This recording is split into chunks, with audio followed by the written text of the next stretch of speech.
Muito bem, pessoal. Novamente aqui, retornando ao nosso treinamento na segunda parte aqui de princípios de planejamento e controle de produção. Hoje a gente vai terminar, né, o contexto aqui da introdução e daí já vamos começar a falar um pouquinho de APS. Falando um pouquinho das tecnologias que nós usamos aí para otimizar o PCP, nós utilizamos o RP. O RP é a integração de todos os setores da fábrica, onde nós temos todos os sistemas voltados a fazer as conexões de dados, de informações, desde a área contábil, a área financeira, a área de recursos humanos, todos eles de forma integrada, de forma a gente saber, por exemplo, lá do PCP já tem a informação do quadro de funcionários que temos na fábrica, e onde eles estão alocados, o seu centro de custo, assim por diante. Aí a tecnologia do MES, pessoal, ele faz uma explosão da mesma forma que o APS, só que ele vai integrar todos os recursos de acordo com as horas disponíveis de cada recurso. Ele não faz o sequenciamento como o APS, a gente vai explicar daqui para diante. Outra ferramenta importante aí, na inteligência artificial, que a gente vai trabalhar, onde usa sensores que monitoram as máquinas, otimizam a produção, identificação de proativa de falhas. Então a gente tem aí o Leandro, ontem a gente estava conversando, né, de sensores, onde vamos fazer uma propaganda Traction aqui, né, já identifica já uma possível falha, onde já repassa essa informação para a área de PCM, que vai alinhar com a parte de planejamento e controle de produção, um possível defeito que vai gerar uma necessidade de manutenção de parada de linha ou uma diminuição de ritmo de linha para que a gente possa terminar, às vezes, um lote, alguma coisa. E aí, a partir de terminado esse lote, daí realmente a gente para a linha para fazer a manutenção de forma adequada. Então, há realmente a parada, e então deve ser alocados os tempos para o ritmo do planejamento da produção. A automação, da qual acelera e aumenta a precisão, reduz a dependência da mão de obra, que são vários projetos que nós estamos aí envolvidos, né, Nascimento e o Ailton. Então, são exemplos dos quais a gente traz a automação para dentro da fábrica e essa automação nos auxilia a otimizar a programação, a produção e, consequentemente, a produtividade, o pilar de performance ali da fábrica, também arrastado um pouco da disponibilidade e traz, por consequência, aqueles indicadores de performance e produtividade da empresa devem ser retroalimentados. Como a gente falou num questionamento que, salvo engano, o Leandro perguntou: como que é feita essa retroalimentação? A partir do ponto que a gente faz uma melhoria dentro do nosso processo produtivo, como que é retroalimentado para que as ferramentas que estão fazendo os cálculos de disponibilidade de linha vão fazer esse ajuste? Hoje, dentro da nossa realidade, essa atualização é feita de maneira manual, de forma anual. Ou quando há uma performance assim gritante, assim, né, uma diferença, imaginemos assim, que a gente mudou de tal forma a tecnologia que a gente trouxe um impacto de redução de 50% ou de 40%. Imaginemos a 4BS lá, que é o modelo que hoje impacta bastante na linha. E aí a gente conseguiu trazer melhorias dentro da sistemática de trabalho, da qual a performance reduziu em 40%. Então é uma relação pontual, aí a gente vai no sistema, faz a adequação da performance para que também o APS depois, futuramente, já enxergue essa condição. E a última tecnologia aí que nós utilizamos para otimizar o PCP é o Big Data, né? A análise das decisões baseadas nos dados concretos, visibilidade, antecipação de gargalos. Então, quando nós temos toda a fábrica mapeada e ela já trabalha naquele sistema da indústria 4.0, aí não mais haverá a condição de um ente lá ajustar os indicadores de performance. A própria inteligência artificial, a própria Big Data já vai amoldar de acordo com as últimas produções. Então, a gente está evoluindo o nosso processo, os nossos profissionais estão mais bem treinados, a equipe está mais robusta, já está conseguindo entregar uma melhor performance. As melhorias que foram elencadas lá no processo de automação, os novos projetos foram instalados nas máquinas. Aí, a própria produção já vai indicando um OE mais alto. E esse OE, a própria Big Data já vai retroalimentar dentro do sistema e já vai fazer essa inserção dos dados.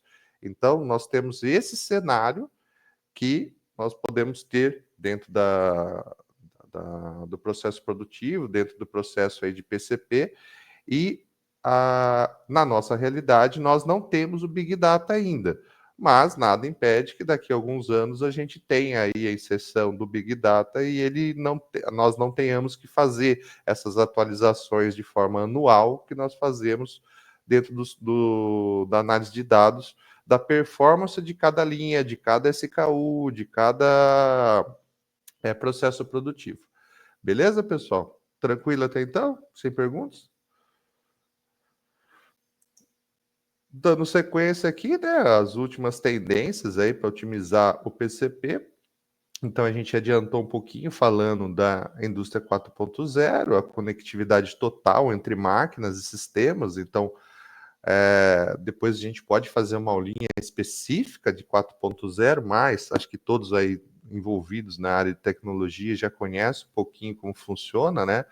A indústria 4.0, ela se conversa, cada máquina se conversa uma com a outra, os dados são inseridos dentro de uma plataforma, de tal forma que a gente consiga obter em tempo real a produtividade de linha, o tempo de hora-máquina, o TAC, ele está compatível com o que foi registrado no roteiro do produto, roteiro, estrutura ou ficha de produto, depende da nomenclatura aí que pode ser usada, e aí a partir disso a gente já tem a tomada de decisão em tempo real. A partir do ponto que tem a tomada de decisão em tempo real, a gente já consegue minimizar os gargalos, minimizando os gargalos, a gente tem o reflexo ao atendimento mais rápido, né? A gente consegue já tomar a decisão, já consegue fazer a correção de rota de um pedido, ou de um produto, de um atendimento, assim por diante. Da mesma forma, quando tem uma entrada, né, de um pedido que não estava em carteira e é um cliente estratégico. Então, a própria indústria 4.0, com os dados, com a inserção desse novo pedido, a gente já consegue simular, né, através do APS, já informar o cliente e aí desmembrar toda a condição da gente para que não haja nenhum impacto aos outros pedidos já alocados. Que será necessário para que eu atenda aquele pedido emergencial que entrou? Qual será a estratégia? Eu tenho que colocar uma máquina a mais funcionando, um recurso a mais funcionando, né? E assim por diante. Gêmeos digitais, simulação virtual de processos produtivos, então a gente vai sempre traduzindo, né? Dentro da sistemática, nós temos alguns softwares de simulação de filas, tal, que ajuda bastante a gente aí nesse processo, da qual a gente identifica o gargalo e faz a simulação de vários cenários para identificar como que eu consigo resolver ou reduzir o gargalo. O blockchain, que é a transparência e rastreabilidade na cadeia de suprimentos, essa é uma ferramenta extremamente interessante da gente aprender, porque quando a gente entrar no mundo de montadora, ela vai ser extremamente necessária para a gente ali, porque quando a gente tem o famoso recall, a gente tem que ter toda a integração do produto final até a matéria-prima, para que caso haja um problema lá na montadora, a gente consiga já delimitar e informar todos os itens e estruturar isso e fazer análise do defeito para que a gente tenha, vocês que participaram do FME essa semana, todos os modos de falha, né, sejam detectados e onde possa, ou onde foi o problema e detectado para que não haja novamente esse problema. A manufatura inteligente, né, que é a produção ajustável conforme a demanda.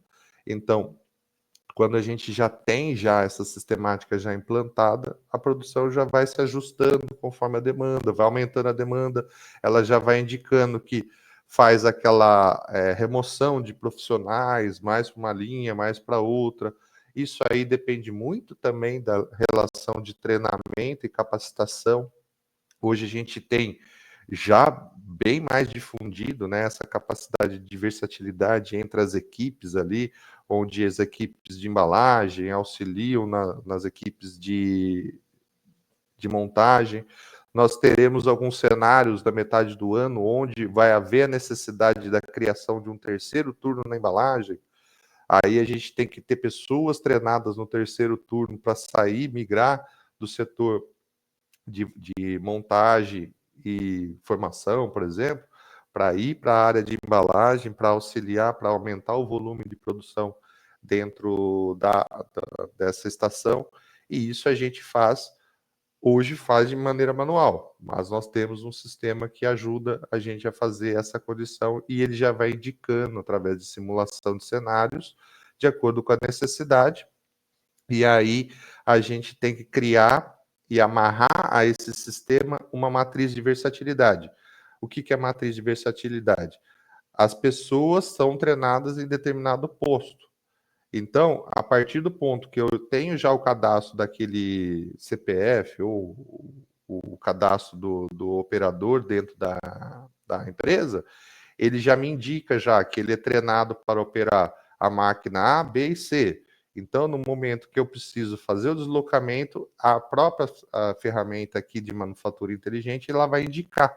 Ela falou, ó, tal operador que está hoje na linha de montagem está com uma ociosidade de 30%. Então, eu tenho esse recurso disponível para amarrar na condição C, que ele tem treinamento, e aí eu faço o deslocamento já de forma automática. Já recebe, por exemplo, pode ser emitido um boletim impresso ou já enviado de forma eletrônica ao líder, ao supervisor da área, e ele vai receber, ó, tais colaboradores vão passar por um período de ociosidade de linha e favor transferir para a linha C, D e F a partir de 5 da manhã, a partir de 4 da manhã e assim por diante. E aí eles fazem esse deslocamento para poder atender um gargalo que vai gerar ali numa disposição posterior. Beleza? E André, sustentabilidade. Pode falar. só você vai falar sobre sustentabilidade. Eu queria só voltar ali no que você disse ali sobre blockchain, a Uhum. questão da rastreabilidade do produto, certo? Quando a gente entrar no mercado ali de fornecer para a montadora ali, né? Uhum. Vamos supor, uma montadora pegou uma bateria nossa com problema lá, e aí ela vai informar, ó, a bateria consta aqui o lote tal, e assim, como que é a tratativa em cima assim, ó, qual que é o plano de ação que geralmente a montadora pede para a gente, em cima do lote, em cima do processo, como que é esse retorno depois que a gente vai ter que dar para o nosso cliente lá? Uhum. Beleza, pergunta. Interessante pergunta, né? Vamos fazer para poder explicar formalmente, de maneira mais adequada para você. Isso aí é uma instrução, tá, Leandro, que funciona de acordo com os critérios de qualidade e a forma de tratativa de métodos de modos de falha, tá?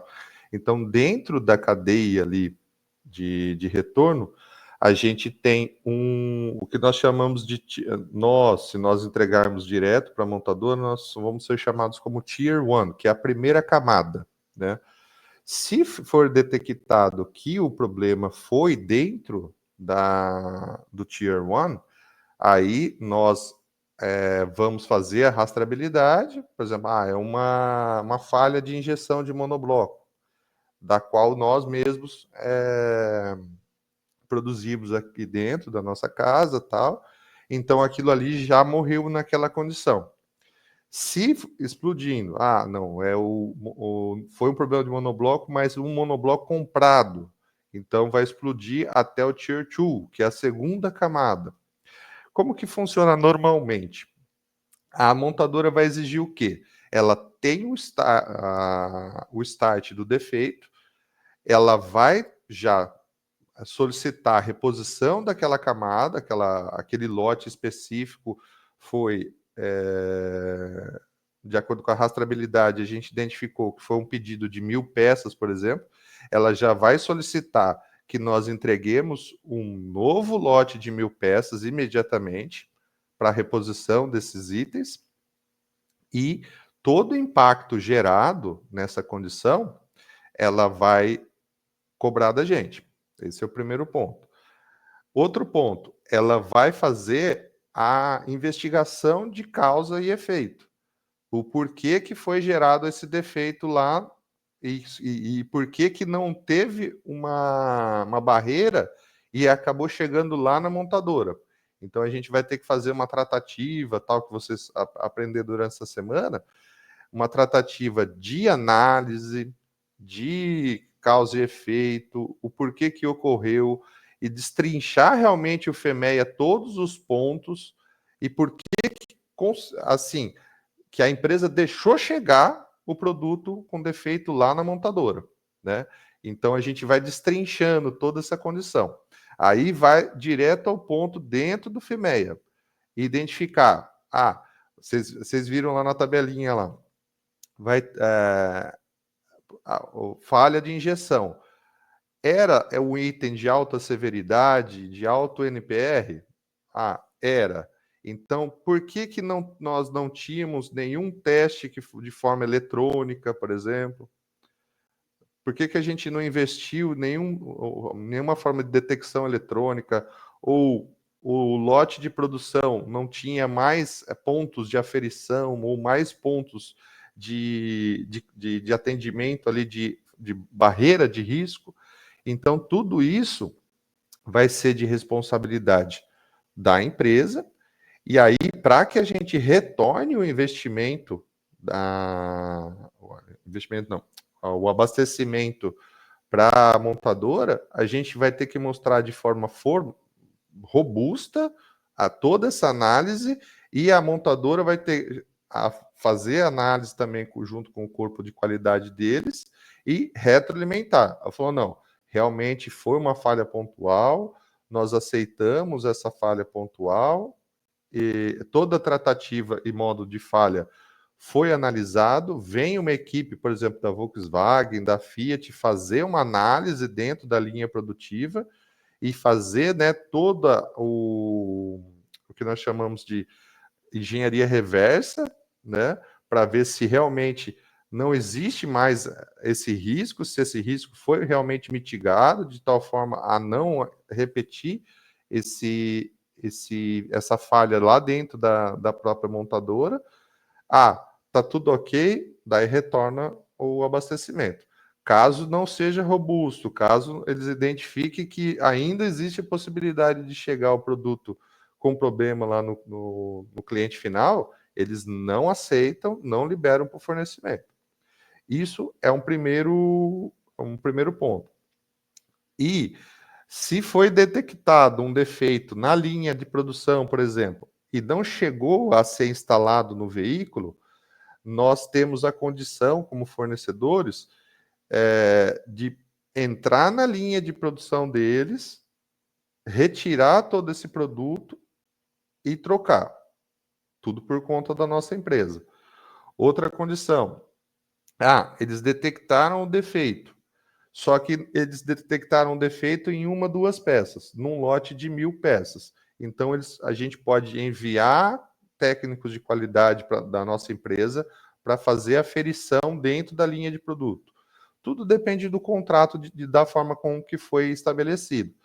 Normalmente, em experiências anteriores, dentro do nosso contrato, nós tínhamos lá a delimitação, por não se tratar de um produto de alto risco, E como nós tínhamos 2 fornecedores que trabalhavam na entrega, a empresa continuava trabalhando com o lote do outro fornecedor até que a gente pudesse fazer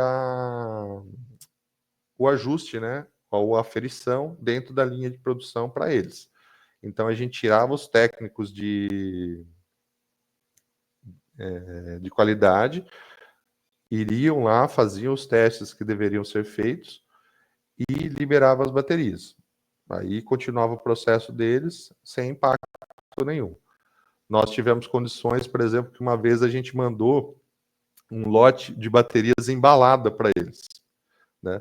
Normalmente, quando a gente entrega direto para a montadora, a gente sempre manda o lote sem embalagem, já que o robô vai pegar do pallet e já vai inserir dentro do automóvel.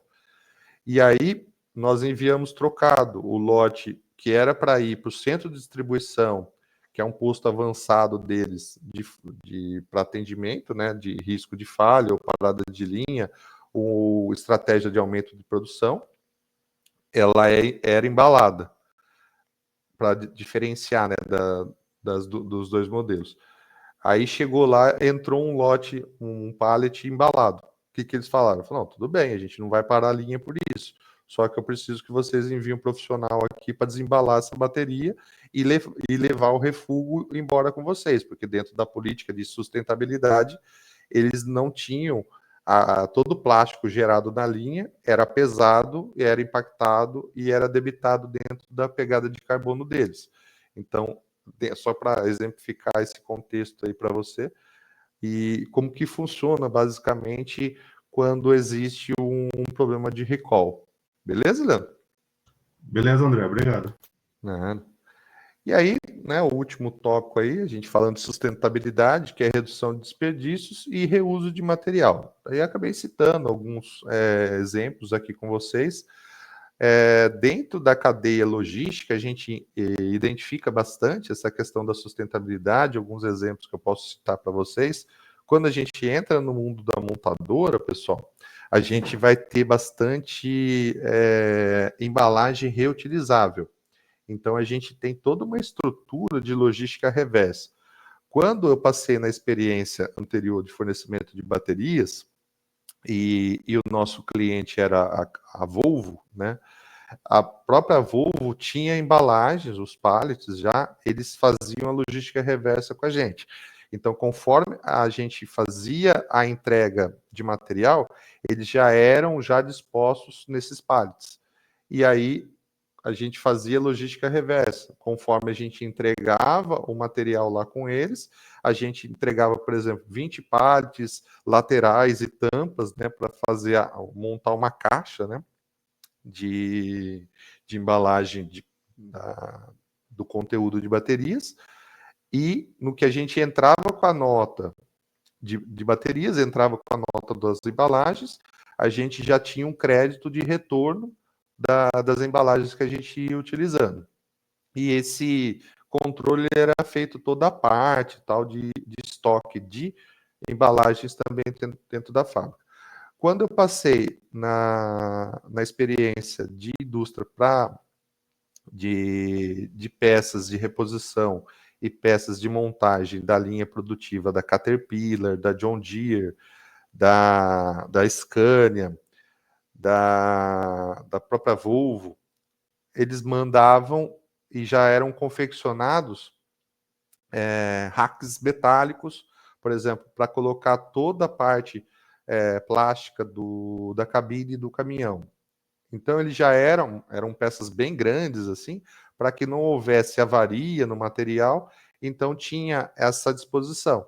Nós tínhamos os racks metálicos que já entravam no processo produtivo, era alocada aquela peça dentro do rack metálico, esse rack metálico era com rodinha, tal, para transporte, ele era disposto para a área de expedição, era carregado, por exemplo, 14, ou se fosse uma carreta, 22 racks metálicos, enviava para a Scania já no ato dava a entrada desse material e na logística reversa já retornava a embalagem para a nossa fábrica. Essa embalagem, o rack metálico, ela evitava o quê?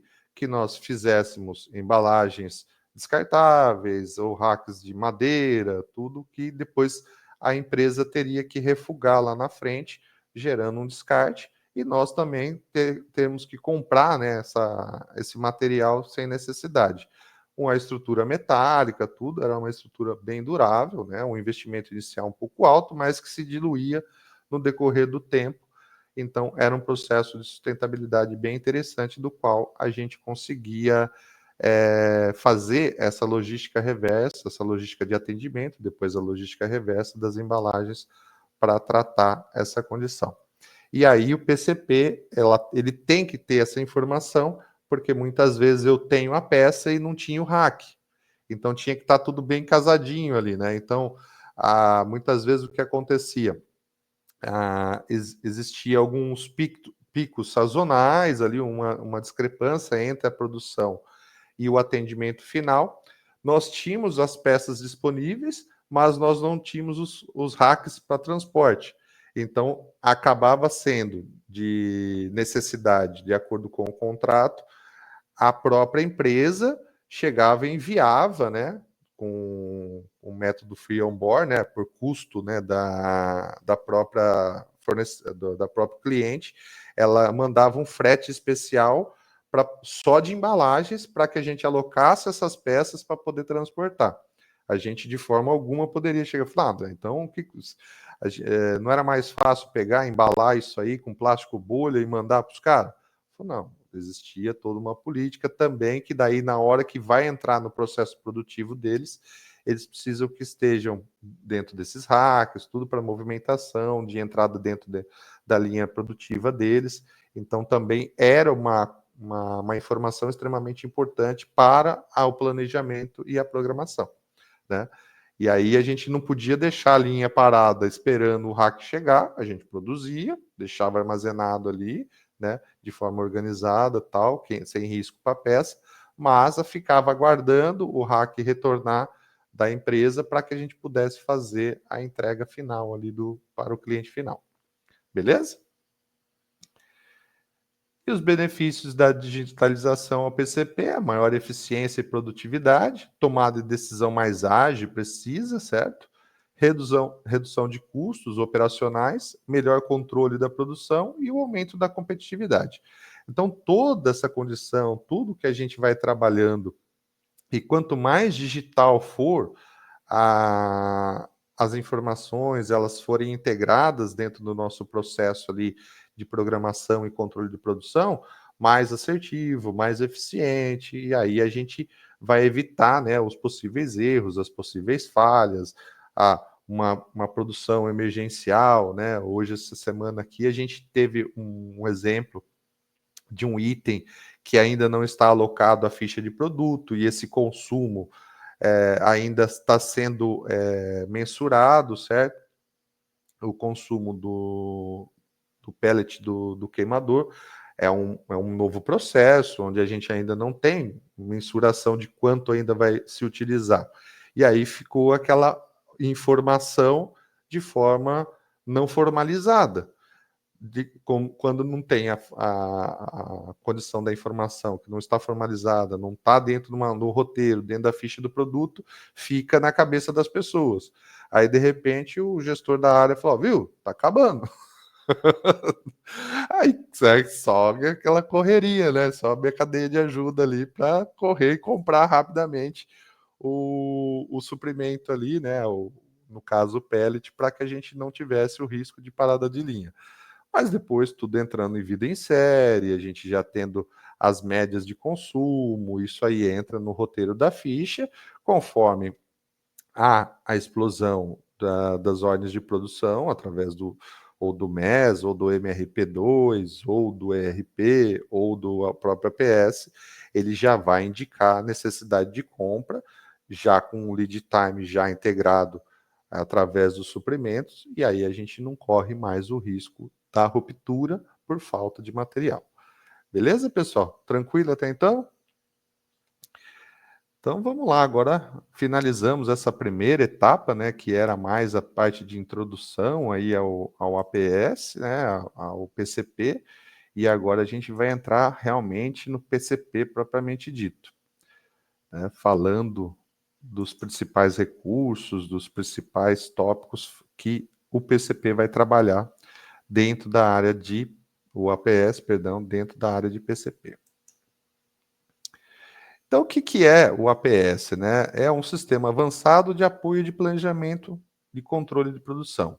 Ele basicamente utiliza algoritmos e simulações para otimização de decisões produtivas, considerando múltiplas restrições simultaneamente. Então, dentro do cadastro do APS, né, a gente está dentro desse processo de implantação, dentro da nossa casa ali, quem tem oportunidade de estar conversando, de estar inserido um pouquinho dentro desse processo, está enxergando a dificuldade que a gente trabalhar com o que foi dito aqui, as múltiplas restrições simultaneamente. Então, o que acontece, pessoal? Quanto mais complexo, quanto mais informação, mais restrição a gente tem dentro do nosso processo, mais tem que ser assertiva, terão que ser assertivas as informações para que o APS rode e traga realmente resultado. Esse já é o primeiro ponto, porque o APS ele é uma ferramenta que a gente brinca que é uma ferramenta burra. Se você colocar uma informação errada, ele vai explodir, vai entregar uma informação errada lá na frente. Ele não tem capacidade de resolver um erro tratado, e sim ele vai simular de acordo com as condições impostas ou pré-definidas dentro do sistema. Ele não vai corrigir um erro, uma falha que foi inserida dentro do sistema, e sim ele vai simular os cenários de acordo com o que foi parametrizado anteriormente. Beleza? O que é o APS, né? O sistema de apoio de PCP, onde trabalha com os algoritmos para otimização. A principal função dele, ele considera as restrições reais, como capacidade de máquina, mão de obra e estoques. Então, ele vai explodir todos os cenários lá, todas as ordens de produção através de uma demanda de pedidos, que ela pode ser através de um forecast delimitado ou um pedido firme. A gente pode traçar essas duas estratégias. Nós temos um forecast, como a gente explicou a semana passada, a forecast pode ser um forecast comercial ou um forecast industrial. O forecast industrial trabalha com métricas que podem ser relacionadas a uma média industrial de produção de um ano, e aí a gente atrela isso adentro a capacidade produtiva. Isso normalmente a gente tem empresas das quais nós trabalhamos com a produção empurrada, né? Então a gente vai produzindo, empurrando para o cliente, e quando a gente trata de produção puxada, normalmente a gente trabalha com o forecast comercial, que ele pode ser delimitado mensalmente, ou trimestralmente, ou até mesmo anualmente. Normalmente, quando nós tratamos de produtos de alta tecnologia, quando a gente tem a mudança é muito rápida, né, dos componentes, mudança muito acelerada, nós trabalhamos com forecasts mais enxutos, porque a gente incorre no risco de produzir itens, por exemplo, se a gente faz de um ano, a gente incorre no risco da obsolescência daquele item, aquele item ser descontinuado e assim por diante. Então, quanto mais tecnológica for nosso ramo de segmento, mais enxuto vai ser o forecast. E normalmente vai trabalhar mediante pedido. Tanto que a gente tem alguns exemplos aí, por exemplo, a Dell. Quando a gente faz o pedido de computador assim, né? Que é o exemplo que a gente passou a semana lá. Pedido de computador de 2 notebooks. Esses 2 notebooks têm a previsão de entrega para a gente de 60 dias. Normalmente a gente fala, pô, 60 dias para um notebook, mas é a forma de trabalho da Dell. Ela trabalha mediante pedido. Ela, conforme entra o pedido, ela vai entrar no processo produtivo dela e ela vai entregar. Porque é um produto de alta tecnologia. Então, se ela deixar muito em estoque, aquele material pode se tornar obsoleto.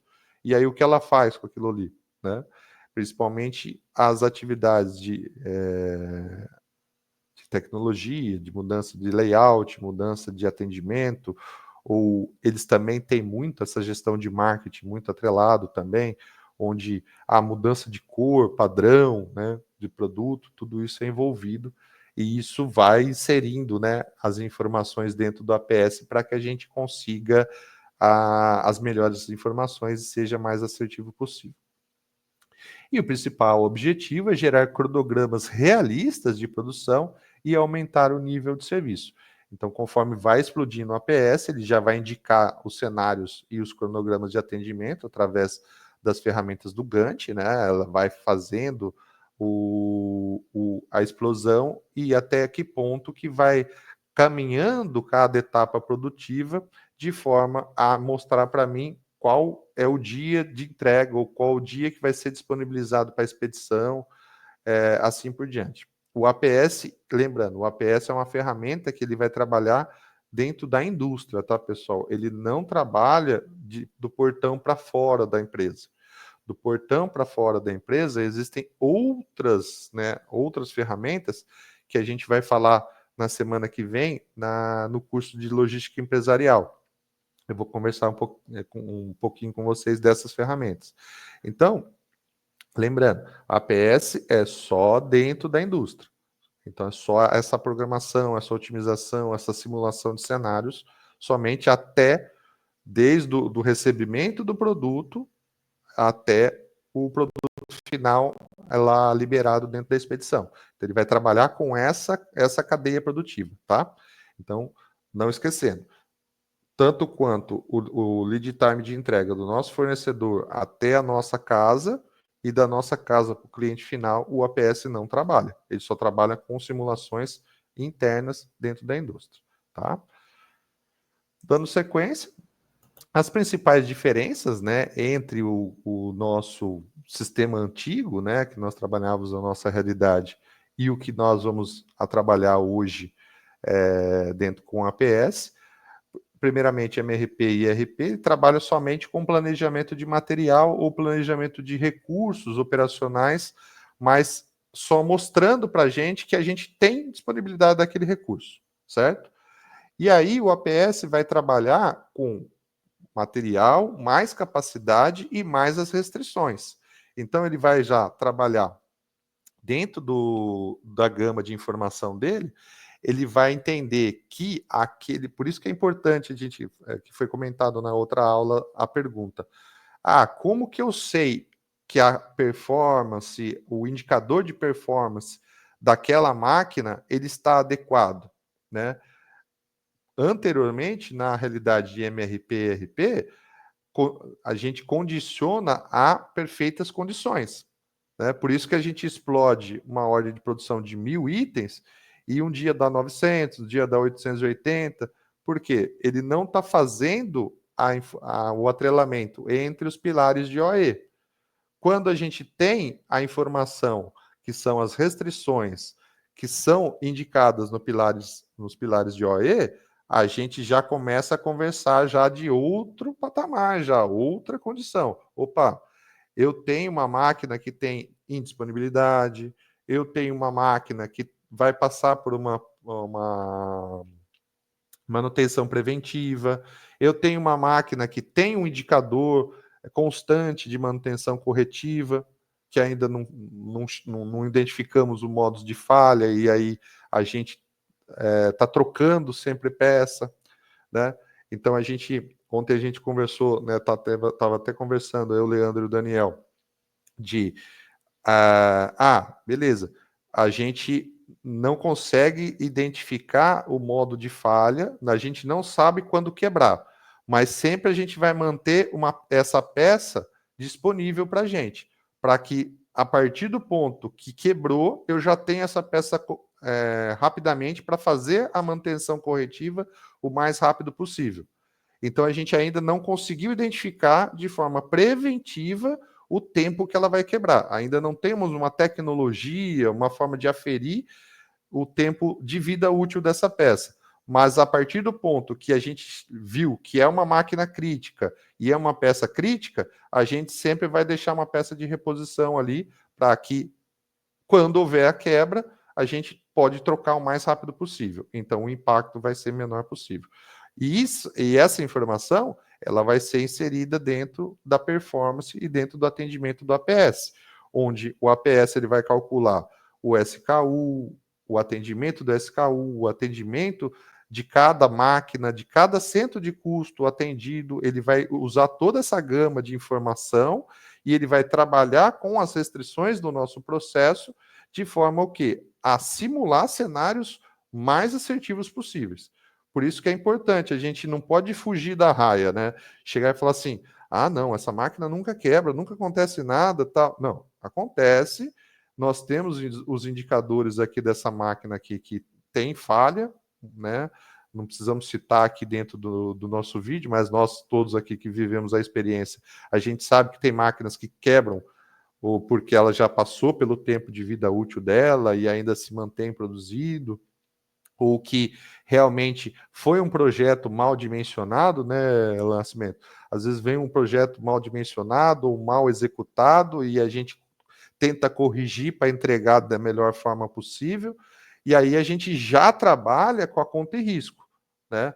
Opa, se eu comprei um produto, um maquinário, por exemplo, que eu poderia comprar de um cliente italiano, um cliente alemão, eu fui lá e comprei de um cliente chinês, tailandês ou indiano, tal, e não comprei com a condição ideal de trabalho. Então eu já tenho que mensurar, já tenho que entender que dentro do meu processo produtivo eu já vou sair perdendo ali uns 10%. E isso tem que ser jogado para dentro do APS. Para o APS entender que, opa, aquela máquina ali, mesmo ela sendo uma máquina capaz de entregar 10 peças por minuto, ela não está entregando 10 peças por minuto, ela está entregando 8,5, 9 peças por minuto. E aí a gente tem que entrar no roteiro dela lá, de forma manual, né, na realidade de hoje, mas quando tiver o Big Data, o próprio Big Data já faz essa correção de rota automaticamente. Beleza? Outra questão é a capacidade. Quando a gente programa através do MRP e ERP, a gente tem uma programação infinita, a gente vai programando e jogando para a linha de produção, e aí, de forma a torto direito, e vai, né, soltando, e através do controle, né, que é o C do PCP, a gente vai identificando que nós tivemos um atraso, tivemos um não atendimento, tal, e aí o próprio PCP, de forma manual, vai corrigindo essas rotas. Já dentro do APS, ele já vai indicar de forma finita. Ele vai identificar os limites reais, realmente aquilo que é real a ser entregue para o cliente final. O tempo padrão real. Através do quê? Daqueles indicadores que a gente conversou anteriormente. Ele vai sendo retroalimentado e aí ele vai entregue a realmente o que eu devo fazer ou não devo fazer. O sequenciamento, né, trabalhado no antigo MRP, ele é um sequenciamento grosso. Ele pode pôr, se entrar um analista de PCP que não tenha uma expertise ou não tenha conhecimento da linha, ele vai colocando lá as ordens de produção de acordo com a entrada de pedidos. E aí, vocês que já vivem a indústria já sabem que nós temos ali a necessidade, por exemplo, de um setup desnecessário, ou não há amarração entre tamanho caixa, ou operação, ou a dimensão de placa, tudo isso que pode envolver dentro da característica do produto. Se eu não faço essa explosão, esse dimensionamento, eu pego e vou pondo de acordo com a necessidade do meu cliente. Imaginemos lá que o meu cliente quer uma peça de um modelo 10BS, duas da 5BS, três da 7BS. A gente vai explodir uma ordem de produção e soltar lá na montagem para fazer isso aí. Você imagina o quanto que vai ter de impacto nisso? Aí no outro dia entra mais três baterias da 7BS, mais uma. Cara, a gente vai começar a trabalhar, vai ser uma fábrica de setup, não vai ser uma fábrica mais de produção de itens, ou no caso nosso, fábrica de baterias. Então, a gente explode essa situação para dentro do APS, então o APS vai pegar o tão famoso forecast.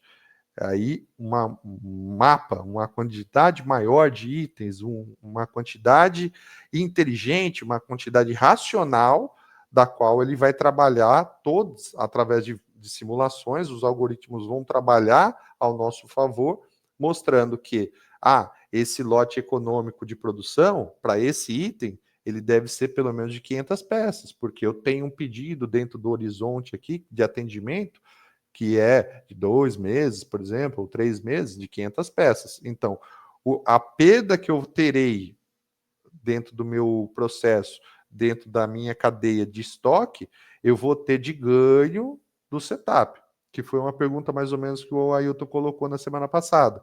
Qual que é o estoque ideal? Né? O APS vai ajudar a simular esse estoque ideal também, né? De forma com que a gente já tenha um estoque econômico, né? A quantidade necessária e que a gente também ganhe dentro do nosso processo produtivo. A gente não vai entrar na linha de produção para produzir um item, né? E sim vai pegar e puxar para 10 itens, tal, um lote econômico de produção, para que a gente ganhe dentro do nosso processo e também esse custo não seja desviado, não entre no produto final e nós não sejamos competitivos dentro do nosso atendimento. E aí entra no que eu falei, já antecipei, a questão da flexibilidade. Então, a gente entra na questão de atendimento da flexibilidade baixa, porque a gente vai atender sem pensar, né, realmente no atendimento e sem pensar no que não seja bom para a empresa, propriamente dito. E sim, é bom só para o PCP. Ele abriu a ordem de produção e a produção que atenda da melhor forma possível. E aí chega lá e fala, eu quero que seja assim, e pronto, acabou. Pode perguntar, Nascimento. Andrezão, você falou um pouquinho de capacidade, eu queria entender só um pouquinho como é que funciona a questão do APS. Eu tenho uma linha de produção e essas máquinas, elas entregam diferente capacidade, né? Uma vai conseguir entregar 10 peças por minuto, a outra consegue 6, a outra consegue 15, a outra consegue 2 e assim por diante. Porém, quando a gente faz um balanceamento de linha, a gente utiliza a gargalo como parâmetro e vai ajustando as outras para poder atender aquela linha, né? E depois, na melhoria contínua, a gente vai atualizando aquela linha gargalo. Porém, no APS, quando eu faço a avaliação das minhas máquinas, né? No OE das máquinas, eu coloco a capacidade total dela ou eu coloco balanceado na linha, ou eu coloco a linha em si? Não sei se eu consegui ser claro. Uhum. O APS ele vai trabalhar sempre com o recurso gargalo, tá, Nascimento? Ele vai explodir qualquer forma, né? Na simulação dele, ele vai jogar o que nós chamamos de pior cenário, que é o pior tempo de gargalo. E aí que vem a retroalimentação. Por isso que eu falei na semana passada, quem é o primeiro que enxerga o gargalo? É o PCP, que na hora que está explodindo o APS, ele já vai identificar, puxa, eu tenho vai começar a gerar gaps dentro do meu processo produtivo ali, dentro da hora que eu explodo o APS, vai ter lacunas, certo? E aí, um bom gestor, um bom analista de PCP, ele já vai identificar talvez essas lacunas e já vai chegar e já vai atrelar junto a informação com o PCM. For PCM, é o seguinte, como essa estação minha é extremamente ótima, eu tenho liberdade de, na semana 2 ou na semana, vamos tratar semana anual aí, na semana 22, eu vou ter disponibilidade para que você faça uma preventiva. Então, você tem 3 dias de preventiva aqui disponíveis já com um determinado recurso. E aí vai amoldando. Então, para definir, tá? O APS ele vai trabalhar sempre com o recurso gargalo. E aí essa explosão de informação é o que você, dentro da sua expertise dentro da fábrica ali hoje, dentro da sua posição da fábrica hoje, é que vai receber essa informação, né? Então, opa, esse recurso aqui, eu não estou conseguindo atender mais produtos dentro da fábrica, porque esse recurso é que está estrangulando todo o processo produtivo. Então, o foco qual é? Todo naquele posto de trabalho e buscando a melhoria contínua. Aí também se vale essa informação para o planejamento e controle de manutenção. Quando nós abrimos uma PR0 lá, que é a corretiva emergencial, e é aberto no recurso gargalo, o tempo de atendimento ele deve ser o menor possível. Então, como que é destinado muitas vezes? O PCM ele já tem uma lógica lá dentro da programação dele, de que ele vai colocar os profissionais mais bem capacitados para aquele posto de trabalho. Ele não vai pegar, por exemplo, num recurso gargalo, da qual o impacto gerado vai gerar toda uma cadeia de atrasos daqui para frente, eu vou pegar e vou alocar um manutentor que é júnior, né? Não, eu vou colocar um operador, um manutentor sênior, para que ele já tenha o tempo de resposta cada vez mais rápido, e ele já tem, hoje é de maneira manual ainda, a gente está no processo de transição, mas vai chegar a tal forma que o Big Data do PCM já vai indicar já, na hora da quebra, do recurso gargalo, já vai alocar já ou um ou dois manutentores, dependendo do que for informado lá na ordem de serviço. Eu falo, puxa, já é uma ordem de serviço mais robusta, onde está uma quebra, apontando uma quebra de um recurso de automação, um recurso elétrico e um recurso mecânico. Os três. Opa, o próprio Big Data já vai dar essa informação e o responsável pelo planejamento de controle de manutenção já vai explodir a ordem de produção e já vai os três atender para atender esse recurso gargalo o mais rápido possível. Então, basicamente, no momento da explosão do APS, tá, Nascimento, ele vai sempre trabalhar com o recurso gargalo. E aí vai ter os remanejamentos. Aí, se eu tenho disponibilidade, outra condição, quando eu tenho disponibilidade de máquina, a gente pode trabalhar com as preventivas. Se eu tenho disponibilidade de mão de obra, essa mão de obra vai ser deslocada para outro setor. Imaginemos lá, eu tenho um recurso do qual eu sou muito ótimo, né? Eu estou atendendo acima da expectativa, que é o caso da embalagem, né? A embalagem ela não é um gargalo da empresa, ela tem um atendimento ali maior do que os recursos anteriores. O que acaba acontecendo? A gente acaba deslocando em determinado momento do mês essa mão de obra para auxiliar no recurso gargalo. E aí a gente vai fazendo essas movimentações. E quem que traz esse cenário e quem que mostra essa realidade para a gente é o APS. O APS vai mostrando, vai indicando o recurso gargalo, vai indicando que vai ter ruptura de atendimento por falta de matéria-prima nos processos subsequentes. Logo, havendo essa ruptura, essa ociosidade nos processos subsequentes, a gente retira essa mão de obra e desloca para o recurso gargalo, para que o recurso gargalo inicialmente não se torne mais gargalo, a gente consiga reduzir esse tempo de atendimento e aí a gente vai balanceando a linha da melhor forma possível. E isso, através do APS, fica mais fácil de visualizar. Anteriormente não era tão fácil de visualizar. Tanto que hoje vocês veem na fábrica essa movimentação mais latente, né? Antes não tinha muito esse negócio, transfere o pessoal para cá, transfere o pessoal para cá. Não, hoje já tem muito. Porque com a APS a gente consegue, os analistas já conseguem visualizar o impacto que está sendo gerado lá na frente de que eu não tenho a matéria-prima porque o meu recurso gargalo não está atendendo no mesmo tempo. Mas se eu retirar essa disponibilidade, essa ociosidade, jogar para lá, eu consigo atender e aí eu fico mais balanceado e a minha onda não vai ser aquele pico, né? Vai para cima, vai para baixo, vai para cima, para baixo. Ela começa a ficar mais estável. Beleza? Me fiz entender? Perfeitamente. E, como consequência, né, o que a gente falou aqui... Eu tenho uma perguntinha. Pode Para falar. emendar aí que o Nascimento falou. Na hora que é parametrizado o APS, eu tenho uma linha, né? Vamos falar da montagem, que fica até mais fácil, mas é o mesmo caso da injetora. Eu tenho uma linha que a capacidade dela é de 4,5 baterias, mas nós não sabemos que ela não entrega 4,5.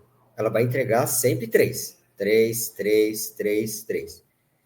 Isso, o APS ele consegue prever que, com base, né, vamos falar assim, nessa não um bom desempenho, ele vai entregar numa data correta? Se nós tivermos parametrizado dentro do APS que o atendimento é 4,5, Ailton, ele vai continuar calculando que o seu atendimento é 4,5. Como falei, ele é uma ferramenta burra, né? Se nós cadastrarmos no roteiro que é 4,5, ele vai sempre simular os cenários em cima do 4,5. Você sempre vai estar atrasado, você sempre vai estar correndo, como diz, né, correndo atrás do rabo aí, e aí não vai identificar como gargalo, né? Então, na verdade, perdão, vai ser identificado como gargalo. E a partir de identificado como gargalo, deve ser corrigido dentro do roteiro, né? Para que o APS ele vá fazer o cálculo de forma correta, né? Não adianta a gente pegar lá e ficar, não, a máquina está assim, eu tenho que fazer assim, né? Ah, mas não está fazendo 4,5 porque eu não tenho recurso de mão de obra, né? Aí é uma outra condição. Aí que o APS vai identificar que você não está conseguindo atender por falta de mão de obra, aí vai buscar dentro de todos os recursos disponíveis um gap de ociosidade e já vai indicar já para o analista de PCP. Ó, por exemplo, lá no nosso caso, a quebra de placas hoje está ociosa, né? No turno 2 vai estar ocioso, não temos o matéria-prima para produzir dentro da quebra de placas. Então, nós podemos disponibilizar esse profissional para o setor de injetora. Agora, se eu não estou atendendo porque a minha máquina não está entregando, aí vai voltar para vocês mesmos, né? No caso aí, você e o Nascimento. A engenharia de projetos, para entender por que a máquina não está entregando mais o 4,5. E aí vocês avaliarem junto com a engenharia de processos, né, que ainda a gente está ainda no processo de maturação, mas a cadeia natural é o quê? O PCP identificou o gargalo, ele vai informar a engenharia de processos, a engenharia de processos vai começar a analisar as métricas, né, as medidas, por que não está atendendo 4,5, ele identifica que realmente não está atendendo ou por falta de matéria-prima, ou por o pilar da qualidade está muito alto o índice de refúgio, ou a disponibilidade de máquina está baixa, por exemplo, está tendo um índice de quebra muito alto, ou realmente a performance da equipe não está atendendo. A performance da equipe não pode estar atendendo por várias razões, ou por realmente estar faltando dentro do corpo produtivo, ou ela não estar bem treinada, certo? Existe um turnover alto e aí a operação não está atendendo de acordo com o que foi pré-estipulado, certo? E aí todas essas informações elas devem ser voltadas e retroalimentadas para a engenharia de projeto, para que a gente ou crie um sistema automatizado ali de inserção de elementos, ou a máquina entender por que a máquina não está injetando, por exemplo, no tempo que realmente ela inicialmente ela deveria, aí já puxa para manutenção, opa, lembra que a gente fez uma adaptação na máquina aqui, que daí causou isso. Bom, no resumo da ópera, sim, a gente vai ter que Identificou o recurso gargalo, jogar para a engenharia de processo entender por que não está atendendo o TAC que foi pré-estipulado, joga para a engenharia de projeto para tentar resolver o problema. E aí, resolvendo o problema, entra no processo de PDCA, de melhoria contínua, até voltar às condições iniciais da máquina. André, ela não vai atender nunca mais 4,5, porque ela já é uma máquina que tem 10, 15 anos de vida útil. Opa, então a gente vai reportar isso para uma decisão estratégica, né, para um planejamento estratégico da diretoria, mostrando que essa máquina aqui já não atende mais ao que é necessário para o nosso ritmo produtivo. Ou a gente investe e compra uma nova, certo? Ou a gente faz um retrofit, alguma condição, para retornar à condição dos 4,5. Beleza? Não sei se dentro desse contexto geral aí eu me fiz entender. Sim, eu entendi, sim. Beleza. Então vamos tocando aí, pessoal. As principais aplicações do APS, né? A primeira delas é o planejamento da produção, da qual integra o planejamento de materiais, com o sequenciamento da capacidade produtiva. Depois vem o mais importante, vejo ali, que é o sequenciamento de ordens, onde ele vai organizar a produção respeitando as restrições de capacidade, né, que a gente adiantou anteriormente aí no nosso bate-papo. A otimização de setup reduz os tempos de preparação entre lotes diferentes, então ele vai, através do sequenciamento, vai ter uma lógica também, de forma a gente conseguir otimizar alguns setups. Vamos trazer só um exemplo grosseiro para nós que vivemos bateria, né? Simples para nós que vivemos bateria, mas para quem talvez esteja assistindo depois que não está no nosso ramo, imagina ali que na hora que eu estou fazendo as baterias Mercedes, né? As baterias Mercedes, elas vão de uma determinada amperagem de 135 amperes até 180 amperes. Então, dentro do meu sequenciamento lógico de produção, eu vou sequenciar e otimizar meu setup. Ela trabalha com a mesma caixa. Então, o processo de selador, o processo de solda, o processo de teste de vazamento, ele é igual para todos esses itens, né? O teste processo de extrusora é igual para todos esses itens. O que vai mudar é a quantidade de placa lá no início do processo. Então, eu consigo otimizar a partir da inserção de elementos para frente, eu consigo otimizar todos os meus setups. Então, na hora do sequenciamento de ordens, eu vou trabalhar dessa forma. Então, eu vou pegar, o APS vai montar uma ordem de produção, ele já vai colocar ali tudo junto. Em sequência, vou fazer a 135, 200 peças, 150, mais 500 peças, 180, 170, mais 500 peças, 180, mais 500 peças. Ele coloca dentro já do sequenciamento, a fim de otimizar o setup.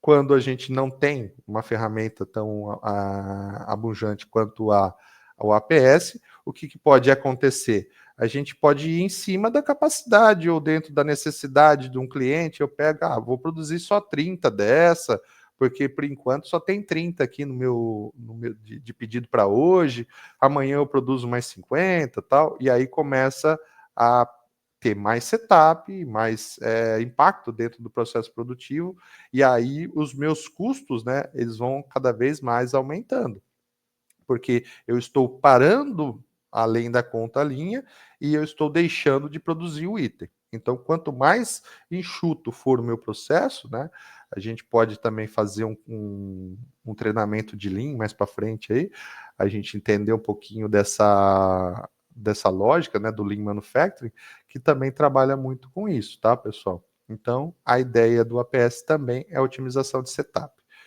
E ele vai trabalhar, como eu falei já anteriormente, com as simulações. Permite os cenários do what if, que é o quê? O que se deve fazer, qual eu devo fazer primeiro, se eu fizer esse, o que vai acontecer com o próximo, tal, né? Então, é a condição de ser e então.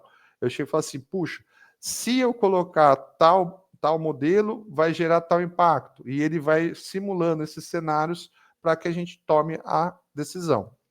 E aí, pessoal, vem outra, vocês não chegaram a perguntar, mas aí eu me pergunto como vocês aqui. Então eu vou pegar e vou sempre buscar o lote econômico de produção. Então eu vou entrar na linha de produção e eu já vou produzir já 100 mil baterias da 5BS, né, da 6BS, que hoje é o nosso carro-chefe, que é o que tem melhor TAC dentro da linha. E aí eu entro no começo do mês, eu jogo nas duas high-tech, jogo na linha manual também para fazer 6BS, e aí eu chego lá nos primeiros 15 dias do mês, eu já atingi meu número de produção, certo? A minha métrica de produção já está atendida ali, ó. Até o dia 15 eu já fiz lá minhas peças que eu precisava ter como meta. Só que daí eu não atendi meu mix. Isso é interessante? Não é interessante, né, pessoal? Então, ele também vai conduzir as simulações de acordo com os pedidos e os atendimentos. Então, eles vão gerar necessidades de um lote econômico de produção, mas esse lote econômico de produção não impacte nos atendimentos dos outros modelos. Então, ele vai fazer um lote econômico de produção de tal forma que eu atenda os cenários e que todos os modelos sejam alocados e sejam remoldados dentro daquele período, para que eu não tenha nenhuma ruptura de atendimento. E que é um famoso debate entre comercial e indústria. O que é melhor para nós da indústria nem sempre é bom para o comercial. O que é bom para o comercial nem sempre é bom para a indústria. Então a gente tem que encontrar esse equilíbrio. E quem ajuda muito a gente a encontrar esse equilíbrio é o APS através dessas simulações.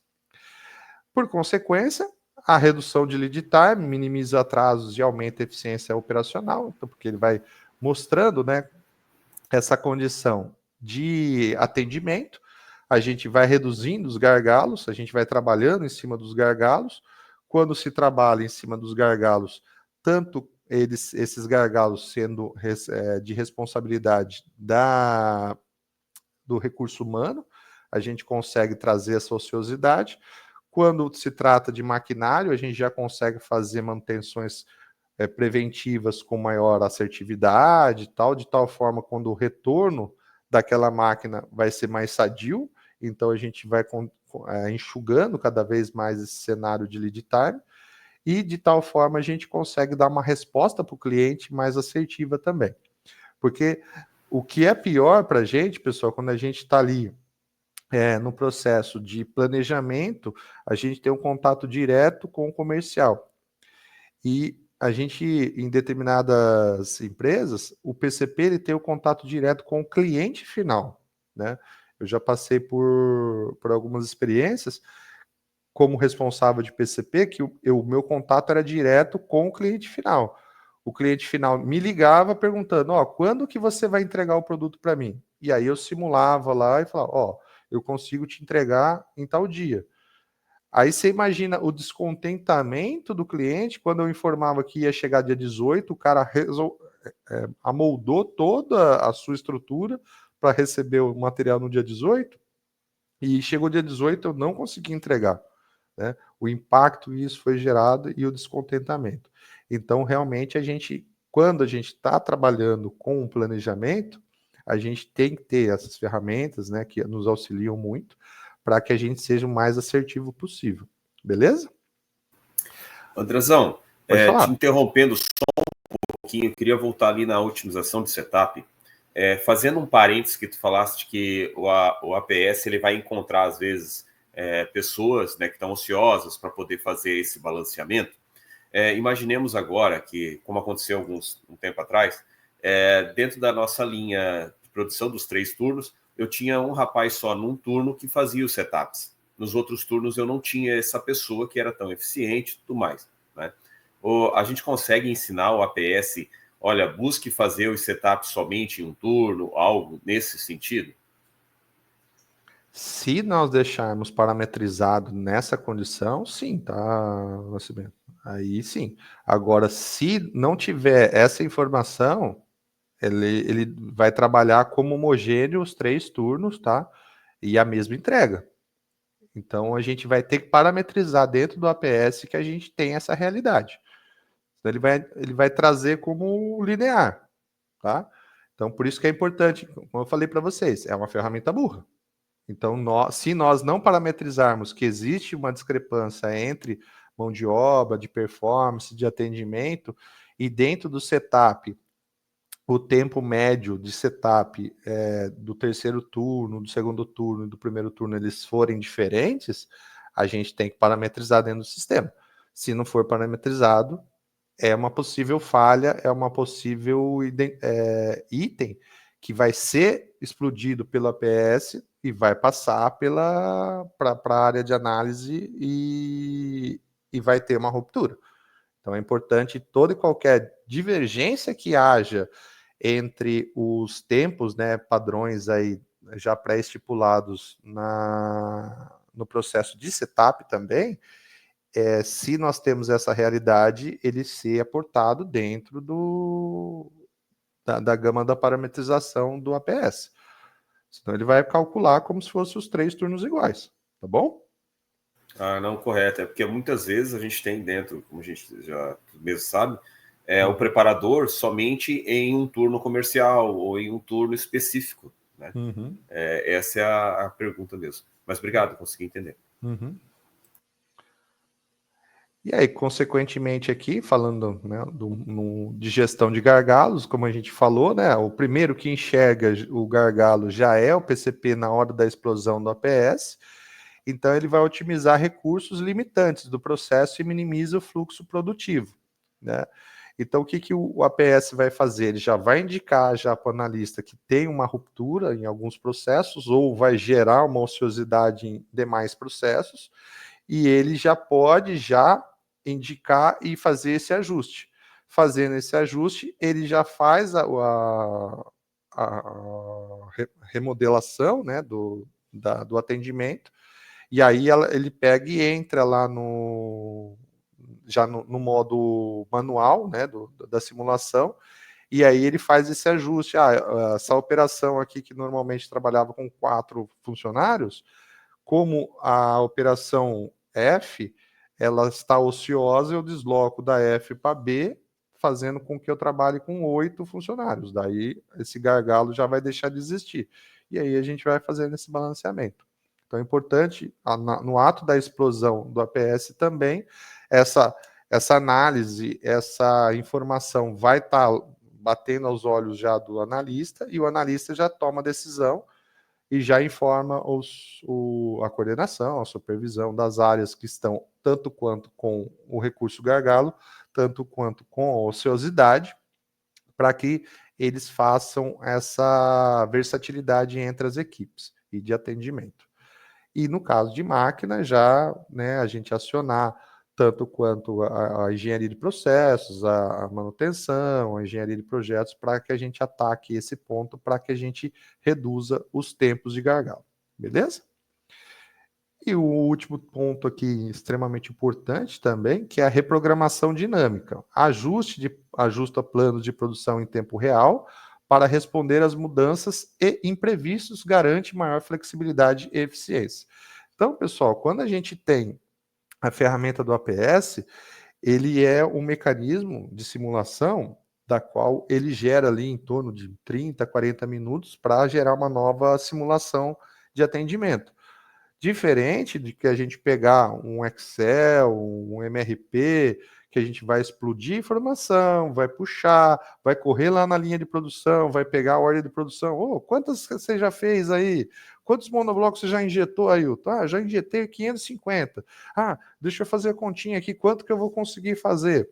Acho que todos já passaram por essa realidade quando entraram em empresas menores, que não tinham essas ferramentas tão de gestão mais apuradas, né? Eu, em antigas realidades aí, antigas experiências, a gente pegava e tinha ali a cornetinha, né? A gente abria a janela, falava, quantas já deu aí já? Né? Quantas já passaram das 60? Né? Para a gente pegar e já poder programar para deixar para o próximo turno já produzir a linha e tal. Então tinha toda É assim, pessoal. Quanto mais a gente vê analista de PCP ou supervisor de PCP na linha de produção, quer dizer que menos o APS está funcionando, né? Porque se ele rodando ali na linha de produção é sinal que tem algum problema, né? O PCP ele tem que estar ali focado na análise, na concepção, no trabalho dele. E o trabalho do PCP, não que não seja importante ele descer na fábrica também, conhecer o Gemba ali, né? Mas se ele está direto no Gemba, é que alguma coisa não está boa. Então é importante ele sempre estar sempre focado realmente nas atividades de análise ali, sempre buscando o atendimento, ele tem que estar sempre mais no bate-papo com a área comercial do que propriamente com a área industrial. Se a área industrial está atendendo, está fluindo, ele dificilmente ele vai estar descendo na linha, tá bom? E aí ele tem tempo para analisar mais friamente e explodir mais os cenários, criar novas situações e também no diálogo do dia a dia ali, do debate do dia a dia, já conseguir alternativas para atender um novo pedido que está entrando, tal, uma análise ali e dar uma resposta mais rápida para o comercial, na nossa realidade, para o comercial repassar ao cliente mais rapidamente essa informação e trazer satisfação ao cliente, que é o mais importante. Acho que no fundo a gente quer o quê? Sempre a satisfação do cliente, o cliente continuar comprando da gente, ele comprando da gente, a gente vai cada vez mantendo a fábrica competitiva e mantendo o patrimônio aí cada vez mais forte da nossa indústria aí e investindo, fazendo retroalimentação, assim por diante. Beleza? Como que funciona a integração do APS ao PCP? Então, primeiramente, eles são exportados, os dados do ERP, informações de pedidos, estoque e recursos disponíveis, certo? E aí vem outro ponto, que a gente enfatiza, né? O André fala várias vezes que o APS é burro. Realmente, o APS é burro. Então, se a gente tiver lá informação de pedido que não é adequada, né? Como o nosso gestor de PCP. Tem uns pedidos fake aqui, ó. Quando tem o pedido fake, pessoal, você pode trazer um impacto enorme dentro da fábrica. A gente vai gerar uma demanda desnecessária, vai gerar um impacto desnecessário dentro da indústria, produzir itens, consumir matéria-prima, consumir recurso para um pedido que não vai ser atendido. Ou ele pode não ser atendido naquele mês, a gente alocar os recursos para aquele mês e depois gerar um impacto para os outros pedidos, ou ele pode consumir o fluxo de caixa da empresa no mês do qual não é necessário. Então, é importante que as informações sejam assertivas tanto de pedido, certo? O estoque não se faz de rogado, é extremamente importante a gente manter a curacidade do estoque, né? A curacidade entre o físico e o sistema, né? Porque quando a gente está lá explodindo uma ordem de produção e está indicando que eu tenho 500 quilos de chumbo e eu tenho só 250, isso aí gera um impacto muito grande, porque eu estou em cima desse dado de 500 toneladas ou 500 quilos de chumbo, eu vou explodir uma ordem de produção para 500 baterias, por exemplo. Se eu só tenho 250, eu vai chegar a um ponto que eu não vou conseguir atender. E aí é uma ruptura e assim por diante. E os recursos disponíveis. Se eu tenho lá uma linha parada por falta de operadores, uma linha parada por quebra, uma linha parada porque houve um planejamento de preventiva da qual não foi retroalimentada essa informação para o APS, também vai haver ruptura, também vai haver um problema. Então, a gente tem que ter os dados que saem do ERP, eles devem ser extremamente assertivos para que a informação que a APS vai gerar lá na frente seja assertiva, o mais assertiva possível. O processamento do APS são algoritmos que calculam o sequenciamento ótimo e considerando as restrições.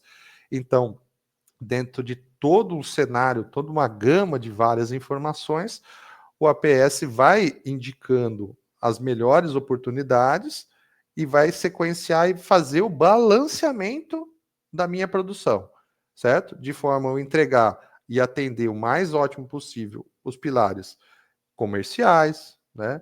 Então, é aquele negócio. Sempre o comercial vai puxar a sardinha para o lado dele, sempre a indústria vai puxar para o lado dele, a manutenção vai puxar para o lado dele, o projeto vai puxar para o lado dele, cada um vai puxar para um lado. E o que o OPS vai fazer? Ele vai integrar todas essas informações e vai mostrar de forma ótima que ponto, que dia, que momento que a gente pode realmente realizar essa condição. Vamos trazer um exemplo hipotético aqui. A gente precisa instalar uma linha. Como que a gente vai instalar uma linha? Eu preciso ter uma parada, certo? Como que eu faço essa parada? Eu tenho que inserir dentro do meu APS que eu tenho que fazer um estoque regulador, um estoque de segurança, porque eu vou ter uma parada de linha, né? Aí no nosso cenário aí, só para fazer mais claro, né? Mas não tão claro, né? Que possa ser descobertos os nossos segredos industriais, nós vamos instalar uma nova máquina. Nós precisamos de 10 dias para instalar essa máquina. E levando 10 dias, a gente precisa parar a produção dentro desses 10 dias. O PCP vai informar esse dado dentro do APS e vai informar que aquele recurso ele não vai ter disponibilidade do dia 10 ao dia 20. Então, o que o APS vai enxergar? Que ele tem que aumentar o meu estoque para essa parada. Então, a APS já vai calcular que ele tem que puxar o ritmo produtivo daquela linha porque vai ter uma parada. Ou ele vai travar aquele momento e vai jogar toda a minha cadeia para frente de pedidos, de tal forma que informar o meu cliente, devido à parada de linha tal, eu vou conseguir atender o seu pedido 10 dias para frente. E aí vai da estratégia da empresa, né? Então, como a gente não é louco de não atender o pedido na hora certa, né, pessoal? O que a gente vai fazer? Vamos puxar o estoque. Vamos puxar o estoque, vamos deixar tudo garantido, bonitinho ali, que a gente vai ter os 10 dias disponíveis e que a gente vai instalar a máquina em 7, né? bem com folga, bem tranquilo. E aí, no outro tópico, a programação detalhada, né, o cronograma realista de produção é gerado. Então, o APS ele vai gerar o famoso Gantt, né? Vocês já conhecem, todos conhecem o Gantt, e ele vai trabalhando dentro dessa visualização dos tempos de atendimento. Então, se está dentro, e aí a gente consegue usar recursos visuais, se está dentro do que foi o programado previsto, ele pode ser uma cor verde. Se ele corre o risco de um atraso, a gente pode colocar um amarelinho. A partir do amarelinho, a gente já vai lá, o PCP já vai informando a coordenação, você está com a sua performance ontem foi um pouco baixa, então corre o risco de um atraso do pedido. Falou, não, pode deixar que eu vou pegar um recurso aqui e tal. O PCP já vai informar, tal linha tá ótima, já está com 105% de atendimento. Então, posso tirar um operador para ser deslocado para atender esse que está com 95%. E aí, o maior impacto, quando há uma quebra ou há uma debandada geral de funcionários aí, como ocorre de vez em quando, que falta 7, 10 funcionários, daí que a gente tem que parar uma linha inteira, né, de produção. Então, daí aquilo ali vai aparecer para a gente como dentro do Gantt? Vai aparecer como vermelho e talvez até piscando, assim, né? O vermelho ali, ó, tipo assim, com pH, né? pH de fodeu.